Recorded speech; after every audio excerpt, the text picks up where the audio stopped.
సభ్యులందరికీ, పురంధరేశ్వరి గారికి అందరికీ కూడా హార్దిక కృతజ్ఞతలు తెలియజేసుకుంటున్నాము. అలాగే వైసీపీ గెలుపు కోసం కష్టపడ్డ ప్రతి కార్యకర్తకి, ప్రతి ఒక్కళ్ళకి, వైసీపీ కుటుంబం మొత్తానికి కూడా పేరు పేరున ధన్యవాదాలు.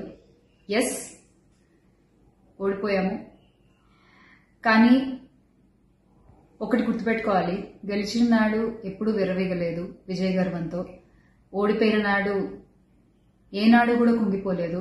అలాగే ఈసారి కూడా మన జగన్మోహన్ రెడ్డి గారు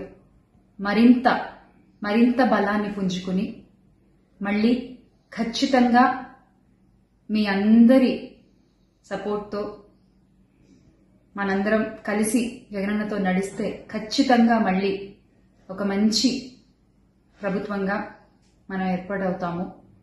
దేవుడిపై నమ్మకం ఉంచి ప్రజలకి మంచి జరగాలని కోరుకుంటూ, ఎస్, ఎప్పటికీ జగనన్నతోనే అందరం కలిసి నడుద్దాము, మంచి చేద్దాం. ఏదైనా ప్రజలకి మంచి జరగడం ముఖ్యం. ఈ 5 ఏళ్లు కూడా ఆంధ్రప్రదేశ్కి ఎంత మంచి జరగాలో అంత మంచి జరగాలని మనస్ఫూర్తిగా కోరుకుంటున్నాను. జై వైసీపీ, జై జగన్. థ్రెటనింగ్ కాల్స్ గురించి వచ్చేసరికి, ఎస్, చాలా కాల్స్ వస్తున్నాయి, చాలా బెదిరిస్తున్నారు. ఒక రకమైన భయంగానే ఉంది నాకు కూడా. కానీ ఏంటంటే ఒకటే చెప్పాలండి, నేను మీకు ఒకటి నచ్చుతుంది, నాకు ఒకటి నచ్చుతుంది, అలా అని చెప్పి మీకు నచ్చింది నాకు నచ్చిందని చెప్పి మీరు బతకడానికి వీల్లేదు అంటే ఇది చాలా అన్యాయం అన్నా, చాలా అన్యాయం. సో ప్లీజ్, దయచేసి ఏది కూడా వ్యక్తిగతంగా తీసుకోవద్దు. నేను వ్యక్తిగతంగా ఎవరిపైనా విమర్శలు చేయలేదు, చెయ్యను కూడా. ఎప్పటికీ నాకు చాలా గౌరవం ఎవరన్నా కూడా.